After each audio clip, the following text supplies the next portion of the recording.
Thank you very much, everyone. Before I begin, I'd like to offer my condolences and best wishes to the people all across our great South who have endured deadly tornadoes and other severe weather in Texas, Louisiana, Mississippi, Alabama, Florida, Georgia, Tennessee, and South Carolina. My administration will do everything possible to help those communities get back on their feet. We're speaking with their governors and representatives. FEMA's already on its way, and they got there as soon as we heard the word. I said, get out there. So FEMA's there, and you know the great job that FEMA does. It's really something very special. So we just want to say warmest condolences, and we're with you all the way. It's a tough deal. That was a bad level 5. That was a bad group. That's as high as it gets. It was a bad grouping of tornadoes, something that's something incredible. The power, the horrible, destructive power. America is continuing to make critical progress in our war against the virus. Over the weekend, the number of daily new infections remained flat. Nationwide, flat.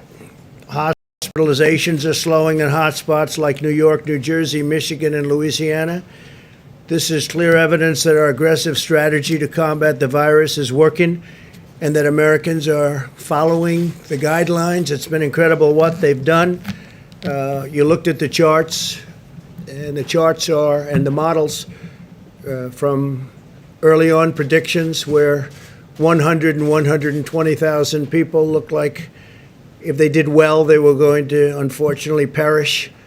And we're going to be hopefully way, way below that number. So that will be a sign of people doing things right, but it's still just a horrible thing all over the world.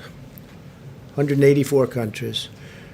This is all a tribute to our wonderful healthcare advisors and experts who have been with us right from the beginning. We appreciate it so much. In fact, Dr. Fauci's here. Maybe I could ask Tony to say a few words before we go any further. Thank you very much. Tony, please. Thank you, Mr. President. Just a couple of things, and then I just want to make a comment about something that happened yesterday. You're going to hear from Dr. Burke soon about the numbers that we've been talking about, how things are starting to balance off. And I think the more as we go by each day, I think we're going to see, and again, I never like to get ahead of myself or of Dr. Burke's, but it looks like even though we've had a really bad week last week, remember when I was speaking to you before, I was saying this was really a bad week. There's still going to be a lot of deaths, but we're starting to see in some areas now that kind of flattening, particularly in a place that was a hot spot like New York. That's the first thing. The second thing is that I had a really very, very productive conversation with the Congressional Black Caucus this morning for about an hour, and they really wanted to know what exactly are we going to be doing in the immediate as well as the long range about the health disparities and the discrepancies both in infection and in poor outcome in the minorities in general, but specifically African American. And I mean, I made it very clear to them that what we have to do is focus on getting the resources where the vulnerable are to be able to get testing done, to be able to get the appropriate identification where proper and where appropriate to isolate and contact trace if we can, but also to help mitigate in a community that is suffering and suffering much more disproportionately. So I just wanted to get that out of the way. The other point I wanted to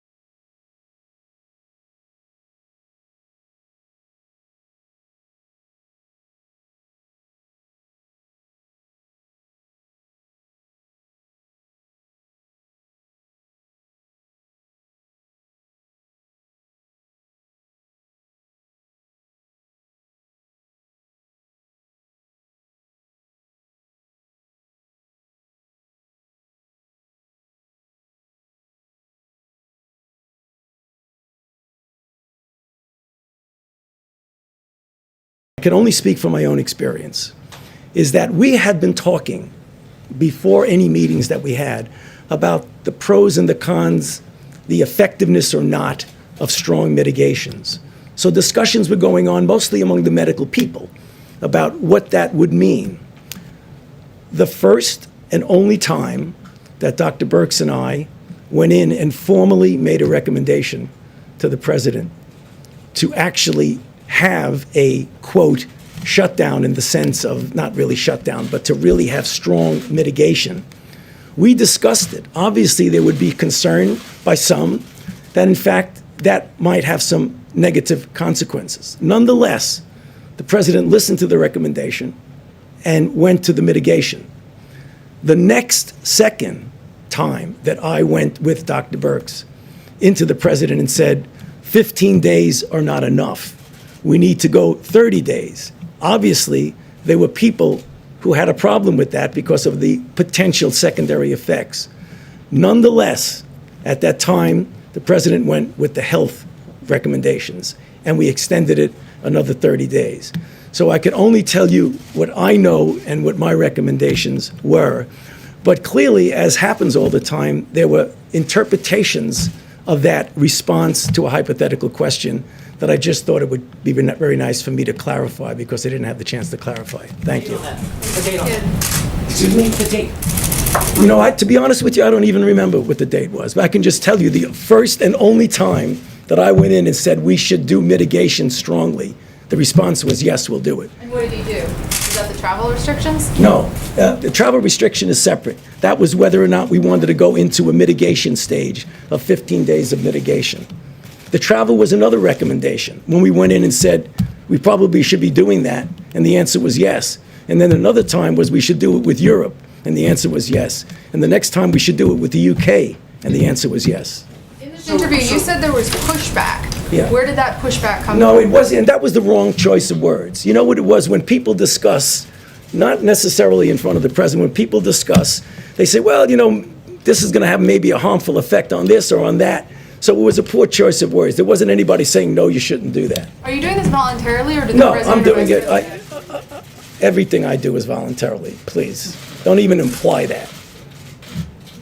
So, Mr. President, the question By the way, is, the travel ban, that was earlier. The travel ban was done earlier.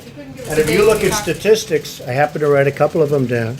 If you look at statistics, so on January 6th, that's long before the dates you're talking about, there were, CDC issued a travel notice for Wuhan, China, a notice, before there was even a confirmed case of the virus in the United States. That's on January 6th. This is all documented because we have so much fake news. I like to document things. January 6th, long before the dates we're talking about, CDC issued travel notice to Wuhan, for Wuhan.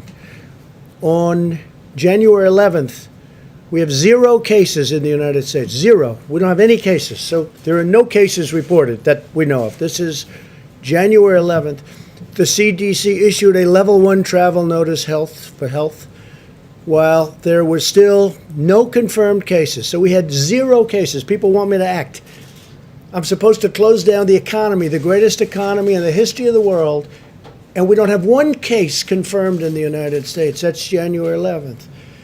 On January 17th, the CDC began implementing public health entry screenings at 3 major U.S. airports that received the greatest volume of passengers from Wuhan at my instructions. There was not a single case of the coronavirus in the United States. So on January 17th, there wasn't a case, and the fake news is saying, oh, he didn't act fast enough. Well, you remember what happened. Because when I did act, I was criticized by Nancy Pelosi, by Sleepy Joe Biden. I was criticized by everybody. In fact, I was called xenophobic. I was asking Biden to please define that for me. I was called other things by Democrats and some others, not too many others, actually. So that, by the media, definitely. Now, on January 21st, is long before the time we're talking, because when Tony's talking, I believe he's talking about the end of February. On January 21st, okay, still early, there was 1 case of the virus. At that time, we called it the Wuhan virus, right? Wuhan. There was one case in the whole United States. We had one case. This is all documented. It all comes from you. A lot of it comes from you people. On January 21st, the CDC activated an emergency operations center. There was just one case, one person. That's why that ad was such a phony. There was one person in the United States. You know, they use the ad, there's only one person. That statement was made at that time. One case in the whole United States, one case. I'm supposed to shut down the government, the biggest economy in the history of the world. Shut it down. We have one case. 7 cases were on January 31st. Now, on January 21st, there was a case. Not one person had died. You heard that, Steve, right? Not one person. So we have this massive country, the United States of America. We have the greatest economy in the world, bigger than China's by a lot, right? Because of what we've done over the last 3.5 years, prior to the virus, but including the virus.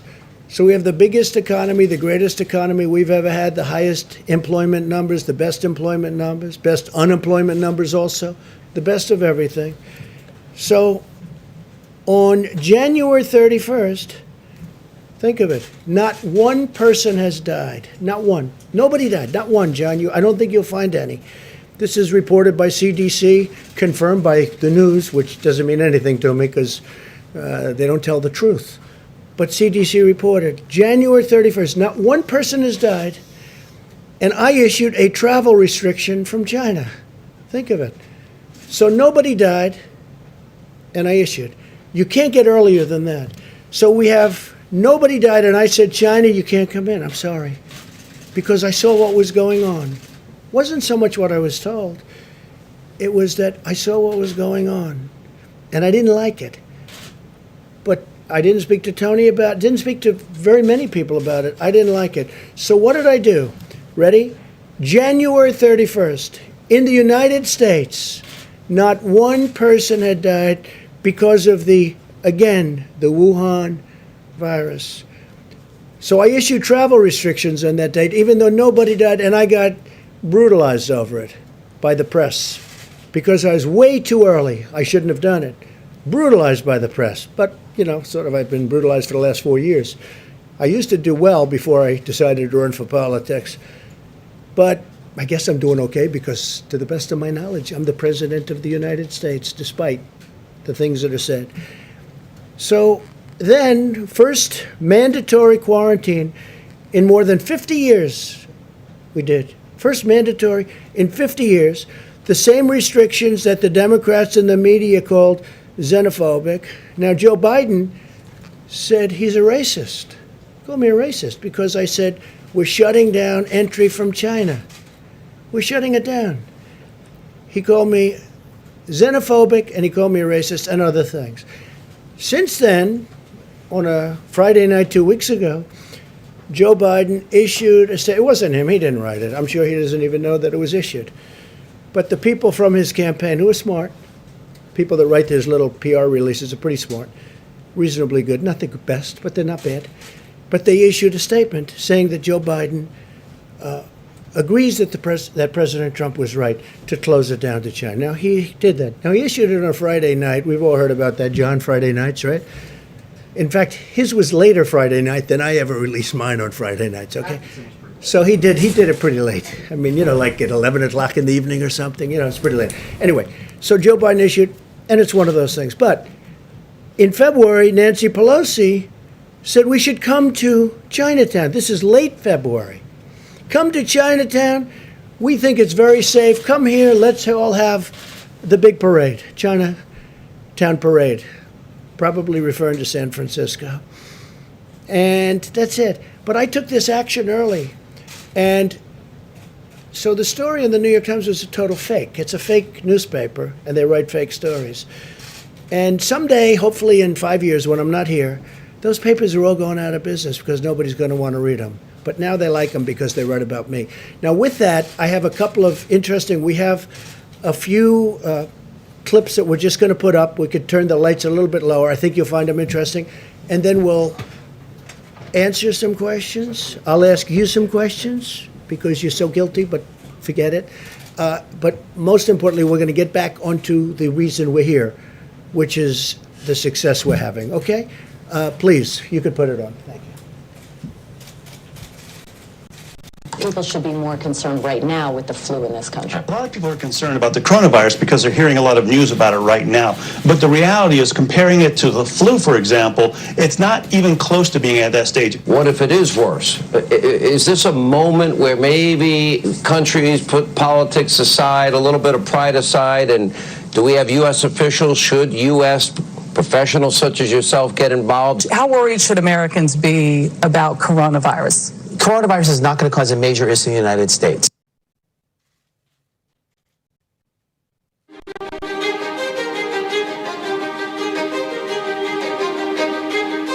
Well, we've asked them to accelerate whatever they're doing in terms of a vaccine.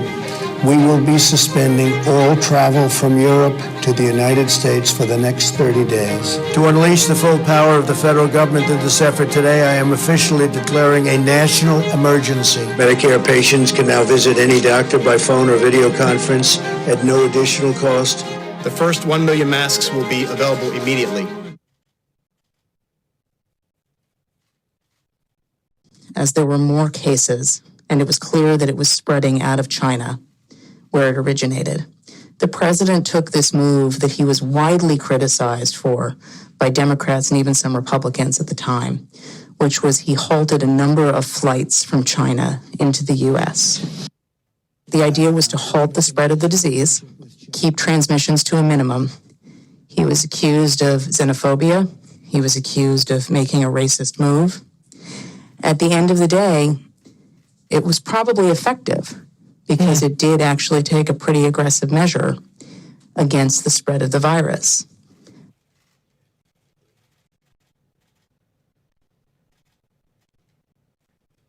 His team is on it. They've been responsive late at night, early in the morning, and they've thus far been doing everything that they can do, and I want to say thank you, and I want to say that I appreciate it. He returns calls. He reaches out. He's been proactive. We got that Mercy ship down here in Los Angeles. That was directly because he sent it down here. 2,000 medical units came to the state of California, these FMS, these field medical stations, and that's been very, very helpful. The president has been outstanding through all this. The vice president's been outstanding. Members of the coronavirus task force, very responsive. We had asked if we could have, New Jersey could have access to a piece of the beds that are on the USNS Comfort, and the president came back, called me a short few minutes before I walked in here to say indeed they would grant that to New Jersey. So that's a big step for us in addition to all the other capacity. That news is literally hot off the press, and I thank the president and vice president who are on the call together. President Trump approved Arizona's request for a presidential major disaster declaration. I want to thank the president for a quick turnaround. We requested this on a Wednesday, and we had approval by Saturday morning. And we are grateful to the administration for their continued support and responsiveness. Well, first of all, I want to thank the president and the vice president for doing a really good job of communicating with all the governors. So we could give you hundreds of clips like that from governors, including Democratic, or Democrat as I call them, governors, which is actually the correct term. We could give you hundreds of clips just like that. We have them. We didn't want this to go on too long, but I just want to say it's, it's very sad when people write false stories like, in that case, I guess it was gotten mostly from the New York Times, which is a highly, if you had libel laws, they would have been out of business even before they'll end up going out of business. So it's too bad. But we could have given, you saw the statements. We have hundreds of statements, including from Democrats and Democrat governors. And if you look, they were all saying, we need ventilators, you don't hear ventilators anymore. They have all the ventilators they need, which we were right about. We said, you're asking for too many, you don't need that. And in all fairness, these two people right here, Dr. Birx, Dr. Fauci, they said, I don't think they need that many ventilators. I said, I agree. at one point, and I'm not knocking New York for this, but they were asking, you remember, 40,000 ventilators. And that's more than they have all over the country. And we got them a lot of ventilators, and nobody's complained. We got them, as you know, beautiful. We built hospital rooms all over the country.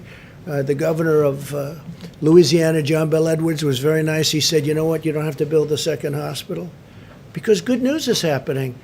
They're not able to fill the beds. They needed 2 hospitals. We built one. It was perfect. We're just starting the other. I called him up. I said, do you think we should build the second one? I don't think you're going to need it.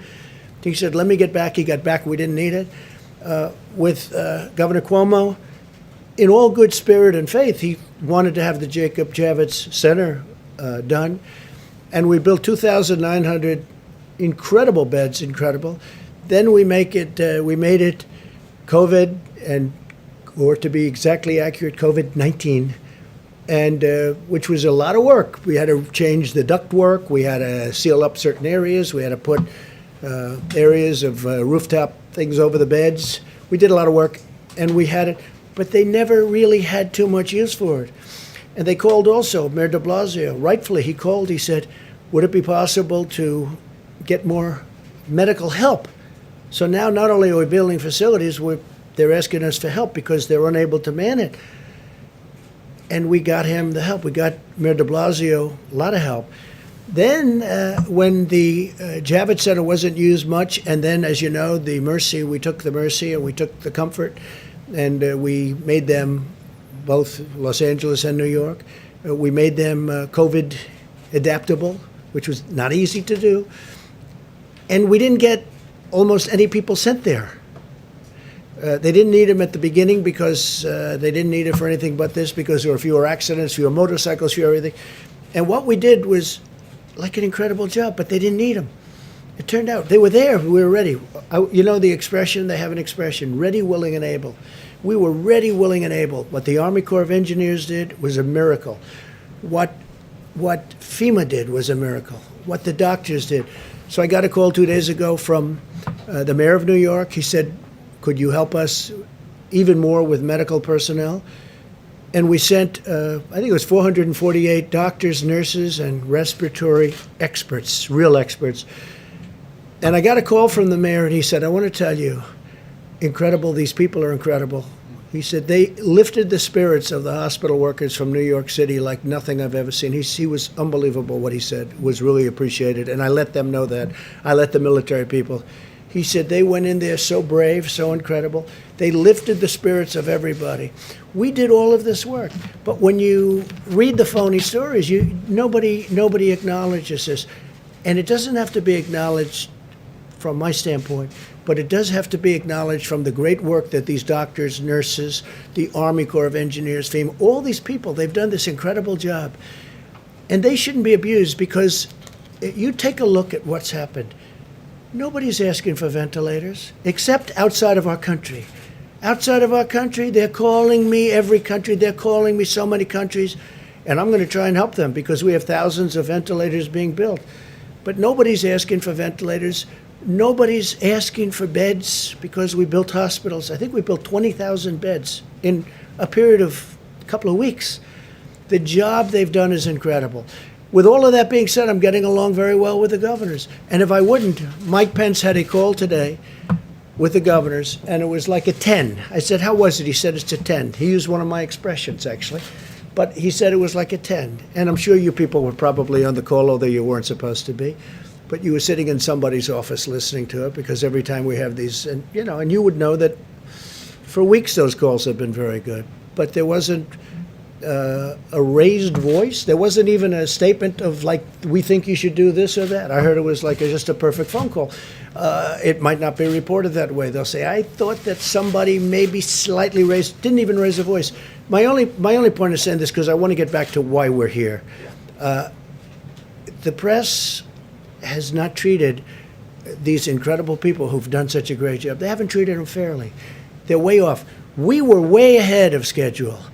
And remember this, because the Times story was a fake, but remember this, everything we did, I was criticized because I was too early.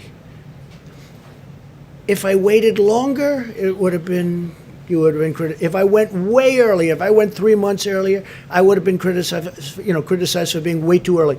So with all of that being said, we understand it. I think I've educated a lot of people as to the press. And I would love to be able to say that we have a very honest press. Honestly, John, there'd be nothing I would be more proud of if the press would work. And I don't mind being criticized, but not when they're wrong. Not when people have done a great job. Yes? Can I ask you about the video? Because I've never seen a video like that played in this room. It looks a bit like a campaign ad. Who produced that video for you? That was done by a group in the office, and it was done we just put some clips together. I could give you, I'll bet you I have over 100 more clips, even better than them. They were just pieced together over the last 2 hours. That was just, we have far better than that. That's nothing compared to some of them. This was produced here in the White House. Yeah, this was done by Dan and a group of people, and they just put it together in a period of probably less than 2 hours. Why did you feel need to do that? Because we're getting fake news, and I like to have it corrected. They're saying what a great job we're doing, and the media, these are the governors of California, governor of New Jersey, governor of New York. Look, in New York, we work very close with Andrew. In New York, ventilators were going to be a problem. They didn't have a problem. We got them tremendous numbers of thousands, but we got them tremendous number of ventilators. You don't hear ventilators are a problem. Beds were going to be a problem. I mean, I'm happy about it. The Javits Center, which is incredible, is almost empty because they don't need them. That's good news, not bad news. I'm not saying, gee, I wish more people were there. I don't want more people there. We brought in the boat. We brought in the comfort. And the comfort was originally not supposed to be for this at all. The coronavirus was not supposed to be for that at all. They called, they said, could we have it? That was a number of weeks ago. We said, we don't think you need it, but if you need it, we'll do it. Then they said, could you get the medical personnel to run the Javits Center? Could you get the medical personnel to run the ship? We said, if it's necessary, we will, and we did. There were military personnel. That's the ones that Mayor de Blasio was so great to in terms of his statements. I mean, I really appreciated his statements. He was so impressed with them, and I am too. The level of genius and bravery, they're great people, the military people. And we pieced that together. I would say it took less than 2 hours. It was done in-house, Steve. But just to be clear, this was produced by government employees, by people here at the White House, this campaign-style video I wouldn't use the here. word produced. All they did was took some clips, and they just ran them for you. And the reason they did is to keep you honest. Now, I don't think that's going to work. It's not going to have any impact. But just think of it. You heard the clips. You heard what I said. They said, I acted late on closing down the country. Some people wish we never closed it down. Now, if we didn't, we would have lost hundreds of thousands of people. You know, interestingly, so I'm against it. We did the right thing. Everything we did was right. If we would have closed down... mistakes along the way here? You think everything you did was right? Well, look, governors should have had ventilators. They chose not to have them. We were able to get them ventilators. You haven't heard, other than, there was a lot of panic, a lot of screaming. We want ventilators. They got the ventilators. You don't have that anymore. And the surge is supposed to be coming now. And if they do need ventilators, John, we've got almost 10,000 that are ready to rock. We have people standing with those ventilators right now. If you needed 2,000 in New York, which you don't, but if you did, we can have them here in less than 24 hours. We're ready to rock. This was a great military and beyond that operation. Let's get back to the regular. Well, shouldn't we get back to the regular? We can talk about this, but all I'm doing is this. I could have given you, like those are 4 or 5 clips that we just played for you. I could have given you hundreds of people. I mean, Gavin was on television 2 days ago with one of your competitors singing praise. He says, look, the question was asked in a negative way. He said, look, I know what you want me to say, but he's been really good. It's hard for me to say that. In fact, it's impossible for me to say it. Gavin Newsom, the governor of California. I have many clips from I have some clips from Anthony that I didn't want to put up, which were really good. I think Anthony would be the first one to say, when I closed the country to China, when I closed the China ban, whatever you want to call it, Anthony said I saved a lot of lives by doing that. I mean, am I correct? I don't want to put words in Anthony's mouth, by the way, and I like him. Today I walk in, I hear I'm going to fire him. I'm not firing him. I think he's a wonderful guy. Tweet something that said fire Fauci. Why did you fire Fauci? I retweeted somebody. I don't know. They said fire. Doesn't matter. Did you notice that when you retweeted Yeah, it? I notice everything. So you retweeted it even though it said time to fire No, Fauci. no, that's somebody's opinion. All that is an opinion. Read it and you elevated No, it. I was called about that. I said, I'm not firing. In fact, if you ask your friends in the office, in the public relations office, I was immediately called upon that. And I said, no, I like him. I think he's terrific because this was a person's view. Not everybody's happy with Anthony. Not everybody's happy with everybody.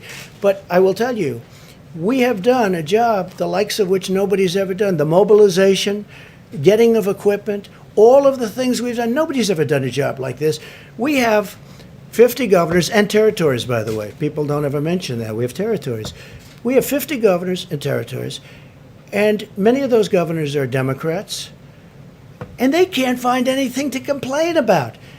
And honestly, many of them didn't do their jobs. I'll let you know someday. Let's see what happens. But I may let you know who's not doing their job. I can tell you the ones that are good, both Republican and Democrat, and the ones who don't know what they're doing. But we help some of the ones that don't know what they're doing. They should have had their own stockpiles. And now, if they want, we can build them stockpiles of ventilators. The hardest thing is a ventilator because it's expensive. It takes a while to get. We got them, and nobody believed we did. Now, many of the governors were asking for far too many. And we said they were asking for far too many. We talked, and we said, you said very strongly that they just don't need that many. You said they don't need that many beds, Deborah. So that's it. Steve, go ahead. Dr. Fauci are on the same page. Yeah, we have been from the beginning. I don't know what it is exactly, but if I put somebody's opinion up, I don't mind controversy. I think controversy is a good thing, not a bad thing. But I want it to be honest controversy. Now, when I got a call not very quickly, and nobody, saw that as being any big deal. They said, how are you doing with Dr. Fauci? I said, I'm doing great. And I didn't talk to Dr. Fauci even until we just got here. Dr. Fauci asked one of the people if he could get up and speak. And he did. So he said that And the they totally question- misinterpreted him. I saw what they did. Can I ask you, he said the question was hypothetical, but what he was just acknowledging is that lives would have been saved if the mitigation practices were put into place earlier. That seems obvious. Do you not agree with that? Here's the thing. Now, what he really is saying, though, but how could you have done it? Look, I just went over stats with you, right here. How do you close it up? You have no deaths and no cases on January 11th. Doctor, would you recommend closing the United States of America? Oh, this must be terrible. How many cases do we have? None. How many deaths do we have? None. January 17th, go back another week. On January 17th, this is 10 days before I did a little bit less than 10 days, before I did the ban. I did a ban on China. You think that was easy? I then did a ban on Europe. And a lot of people said that was an incredible thing to do because you look at Spain. And by the way, we're doing very well because when you look at all of those flat graphs and you add it all up, the United States is very low. And per capita, we're very low. We're doing very well. But how do you close up the United States of America? So on January 6th, no deaths. On January 11th, no deaths. And no cases. On January 17th, no cases, no deaths. I'm supposed to close up the United States of America when I have no cases. You didn't close it down in the middle of March. Should you have closed it down earlier? I closed down That's the question. from It's not China. about January. Excuse me. I closed it down from China. And by the way, some people think I should have waited longer and maybe ridden it out. I disagree with them, okay? But it was thought of. I mean, that was an alternative. There are a lot of people that would have said, let's write it out. Now, I'll give you the good news. If I would have done that, it would have been, I think, catastrophic.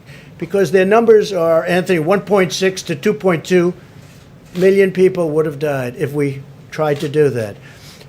And I did this last time. Cut it in half. Don't say 2.2 million. Cut it in more than half. Say 1 million people died. Well, that's much more than the Civil War. Cut it in half. Take the million and cut it in half. That's 500,000 people would have died. Now, that number we would have reached, okay? That would have been easy to reach if we did nothing. So we did the right thing, and our timing was very good. But here's the one thing, and you have to say this. When you ask me, why didn't you do this? How come when I did the ban on China and instituted some very tough things, how come Nancy Pelosi a month later is in Chinatown saying, let's all march, this is not going to happen?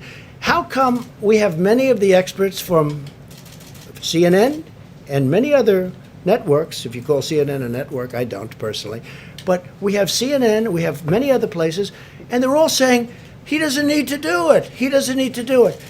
All I'm saying is this: how do you close down the greatest economy in the history of the world when on January 17th you have no cases and no death? When on January 21st you have one case and no death. One case. Think of that. Now, we're supposed to close down the country, but here's what happened. When on January 31st I instituted the ban, Joe Biden went crazy. He said, you don't need the ban. He didn't go crazy. Like, he didn't even know what the hell the ban was. But he didn't go crazy. But he did say, he did call me xenophobic. Wait a minute. He called me xenophobic. He called me a racist because he has since apologized and he said I did the right thing. So when you say, why didn't you this? Every Democrat thought I made a mistake when I did it. I saved tens of thousands, maybe hundreds of thousands of lives by putting time that you bought. The argument is that you bought yourself some time and you didn't use it to prepare hospitals. You didn't use it to ramp up testing. Right now, nearly 20 million people disgraceful. are unemployed. It's so disgraceful the way you said it. Let me just listen. I just went over it. Or this rant supposed to make people feel I just went over in it. an unprecedented crisis. Nobody thought we should do it, and when I did it, But what did you do with the time that you bought? you know what The we month did. of February. That You know what we video did? was a gap. What do The you entire do? month of February. What do you do when you have no case in the whole United States? When you excuse me, you reported it. 0 cases, 0 deaths on January 17th. February, the entire January. month of I said in February. Your video January. has a complete gap. On Month of January February. 30th. What did your administration do in February with the time that your travel ban bought A you? lot. A lot. And in fact, we'll give you a list. What we did, in fact, part of it was up there. We did a lot. Look. You know you're a fake. You know that. Your whole network, the way you cover it, is fake. And most of you, and not all of you, but the people are wise to you. That's why you have a lower approval rating than you've ever had before, times probably 3.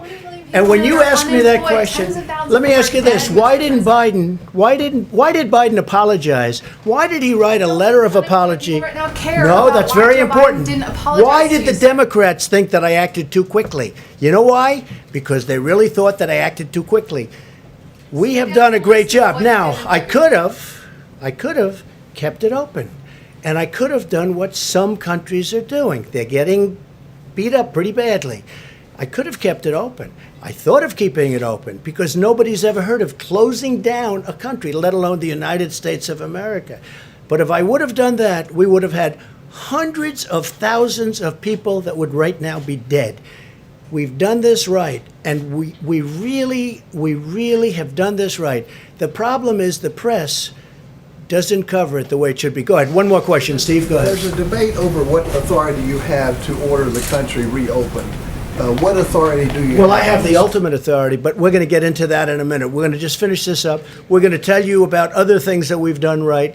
But I will say this. Had we said, let's just keep going and let's not do a closing, whether it's 2.2 that they at one point predicted as an outside or 1.6 at a lower number, you cut it all the way down to 6 or 7 or 800,000, take just a fraction of the number that could have happened, it literally would have been more than the Civil War.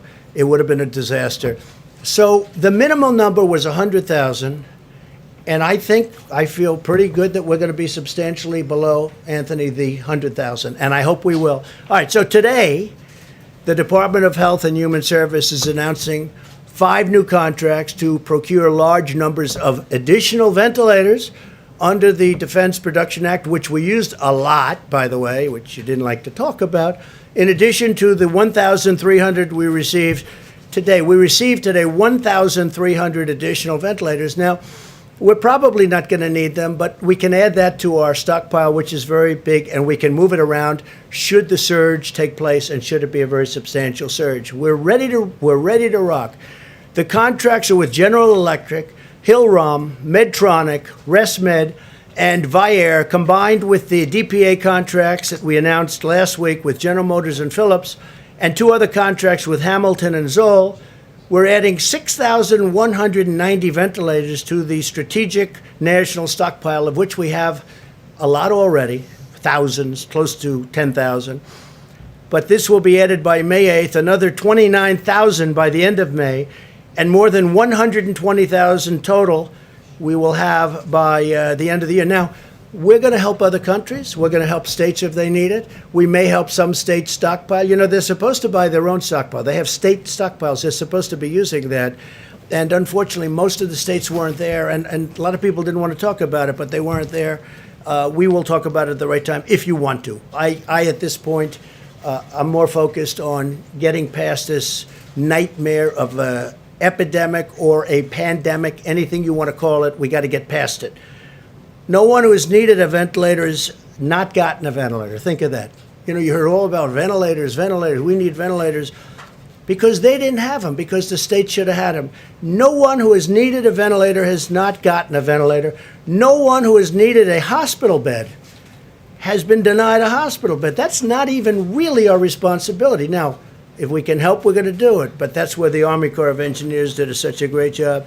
We built over 20,000 beds. In fact, we built thousands more than we've actually needed to be safe. We wanted to be safe, and they rose to this incredible occasion. I mean, we built more beds than we thought. We thought in Louisiana we were going heavy. And again, when I called the governor, I said, maybe we shouldn't build that second hospital because we don't want to build it if you don't need it. He called back. He said, I don't think we're going to need it. They had 1,000 rooms, 1,000 beds. And they used a lot of them, but they didn't need the other one, so we stopped it because we don't want to waste. But we're prepared to build thousands more should we need it. I don't think we're going to need it because it looks like we're plateauing and maybe even in many cases coming down. In addition, we've ordered a total of 60 mobile contamination systems. So the decontamination system from Bethel in Ohio is an incredible thing because it takes the masks and up to 20 times you can decontaminate a mask. And I've been asking from the beginning, why can't we sterilize or sanitize these masks? And it turned out we can. And there was a great company in Ohio. They sent us some great equipment, and they're doing that now. And now we're going to have more than 33 million N95 masks per week will be cleaned, decontaminated, and it'll be great.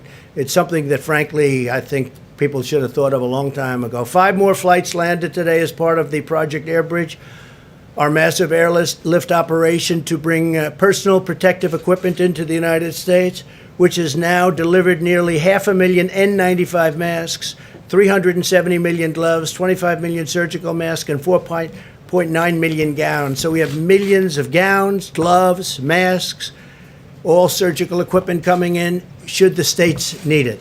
Now, the states are supposed to be buying their own stuff, but should they need it, we are ready to give them because we're building up our stockpile again like crazy. Remember, and you saw the stories, I inherited this administration, Mike, myself, the whole administration, we inherited a stockpile where the cupboards were bare. There was nothing. And I say it, and I'll say it again, just like we didn't have ammunition, we didn't have medical supplies, we didn't have ventilators, we didn't have a lot of things that should have been had, and you can read your own stories on that because you know what happened. They didn't want to spend the money, but we did. To date, we've facilitated the supply of more than 38 million N95 masks nationwide. This week, we'll be sending 2 million N95 masks to the Commonwealth of Pennsylvania. The Vice President will go into more detail. He's got great detail on that, and I think it's a pretty amazing story. We have a lot of masks already in stock, and we have more coming. We're further expanding hospital surge capacity in key areas of the opening, and we have a portion of certain VA hospitals and non-veteran coronavirus patients, including at the East Orange, New Jersey Medical Center, as well as facilities in Manhattan and Brooklyn. They're ready, they're able, they're beautiful. Hopefully we won't need too many of them because, frankly, we built everything that the governors wanted, and in many cases it's too much. We told them it was too much, but we wanted to err on the side of caution. The United States has now conducted nearly 3 million tests for the virus. 3 million, the most of any nation. We are performing approximately 115,000 tests every single day, and our rate of testing is especially high in areas hardest hit by the virus. If you look, and that's really, and it's hit some areas, the virus very, very hard. For example, per capita testing in New York is higher than the rest of the world. The NIH, CDC, and FDA are also currently validating several antibody tests that will allow us to determine whether someone has already had the virus and potentially become immune to infection. We're looking at that. The antibody tests are going to be very interesting over the next short while. A lot of things are being developed as we speak. In the race to develop effective treatments, the drug company Gilead announced that its drug remdesivir has shown promising results, very promising, in compassionate use settings. In addition, the FDA has just granted emergency use authorization for a device that removes certain proteins from the bloodstream, possibly preventing a patient's immune system from overreacting to the virus and damaging vital organs, which is a big problem. Furthermore, over the last 7 days, my administration has deployed roughly 28 million doses of hydroxychloroquine from our national stockpile. We have millions of doses that we bought, and many people are using it all over the country. And just recently, a friend of mine told me he got better because of the use of that drug. So who knows? And you combine it with Z-Pak, you combine it with zinc, depending on your doctor's recommendation, and it's having some very good results, I'll tell you. Think if anybody recommended it other than me, it would be used all over the place, to be honest with you. I think the fact that I recommended it, I probably set it back a lot. But it's a lot of good things are happening with it, a lot of good tests. Scientists are also pursuing a blood therapy known as convalescent plasma. Convalescent plasma. This therapy uses antibodies from the blood of recovered patients to treat those who are sick. And this is something that actually is a very old procedure, but it's done in a very modern way. During this difficult time, we're also working to ensure that the 2020 census is completed safely and accuracy. We may be asking for an extension because obviously they can't be doing very much right now. They wouldn't even be allowed to do it. So the census, we're going to be asking for a delay, a major delay. I think, how can you possibly be knocking on doors for a long period of time now? The Census Bureau recently made the decision to temporarily suspend its field operation data collection activities to help stop the spread. In addition, while millions of Americans continue to complete their questionnaire online, the Census Bureau has asked Congress for a 120 extension. I don't know that you even have to ask them. This is called an act of God. This is called a situation that has to be, they have to give. And I think 120 days isn't nearly enough. My administration is also taking bold action to help American workers. On Friday, Americans began receiving the cash payments authorized by a historic $2 trillion relief bill. By the end of the week, nearly 80 million Americans will receive a total of $147 billion. And from what the Secretary of the Treasury tells me, that's very much on time and going very nicely. He'll be speaking in a moment. In payments, these payments go directly into the banks and the bank accounts of these people. Millions of additional payments will follow. The typical family of four will receive $3,400. That's for a family of four. That's something. Additionally, through our Paycheck Protection Program, which is a tremendous success, and they should extend it and increase it. This has been a tremendous success. So successful that the banks are taking a little bit longer to distribute the money, but it's going rapidly. We've now processed over $200 billion in loans to help small businesses retain their workers. Now we urgently need lawmakers to set aside the partisan agendas and to replenish this program with new funds, because it's really something that has been an incredible success. And they need more money to keep it going, to take care of these businesses and keep them open. I want to thank the many governors, health professionals, scientists, and business leaders for their incredible hard work and input over the past month, and even long beyond a month, Mike, I would say. We've been working together with a lot of them for, it seems like, forever. I've been having many discussions with my team and top experts, and we're very close to completing a plan to open our country, hopefully even ahead of schedule. And that's so important. We will soon finalize new and very important guidelines to give governors the information they need to start safely opening their states. My administration's plan and corresponding guidelines will give the American people the confidence they need to begin returning to normal life. That's what we want. We want to have our country open. We want to return to normal life. Our country's going to be open, and it's going to be successfully opened. And we'll be explaining over a very short number of days exactly what is going to be. We've also, as you probably heard, developed a committee. We're actually calling it a number of committees with the most prominent people in the country, the most successful people in the various fields, and we'll be announcing them tomorrow. This weekend, the United States also helped facilitate an unprecedented agreement among the 23 nations of OPEC Plus. That's OPEC Plus additional energy-producing nations, representing many of the world's largest oil-producing countries to stabilize oil markets. And we have, in fact, and I think you've seen a big stabilization over the last couple of days. Together, countries around the world will cut oil production by approximately 20 million barrels. People are saying 10 million, but we think that the number that they'll actually hit is going to be closer to 20 million barrels a day, and that will help a lot with saving jobs all over Texas and Oklahoma and North Dakota and many of other of our big energy states. This historic action will help nearly 11 million American workers who are supported by the U.S. oil and gas industry. It's a very monumental agreement. I want to thank Saudi Arabia and the King of Saudi Arabia, Crown Prince of Saudi Arabia, both. I want to thank President Putin of Russia, and I want to thank a very good friend of mine, man who's become a friend of mine. The President of Mexico showed great flexibility, President Lopez Obrador. He showed great flexibility and tremendous intelligence doing what he did. It was not that easy for him, and I want to thank Mexico and the president. This is a very historic deal, very historic, so we'll see how it all goes.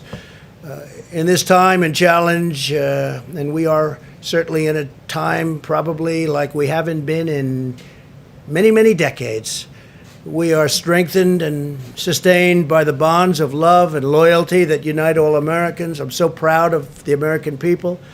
Everywhere you look, you see the patriotism of our people shining through, and the courage of our doctors and nurses on the front lines, in the dedication of our food supply workers, and in the commitment of every citizen to achieving victory over the virus. That's what's going to happen. It's going to happen sooner than people think, and we're going to be smart about it, very, very smart about it. We're going to be safe about it. We're going to be listening also to the great doctors and medical professionals. Together, we're beating back the invisible enemy, and we're paving the way for great resurgence, really a great resurgence for American prosperity. Our country wants to go back. They want to go back to work. They're going to go back safely, and that's what we want. I'd like now to ask Vice President Pence to say a few words, followed by Dr. Fauci and Dr. Birx.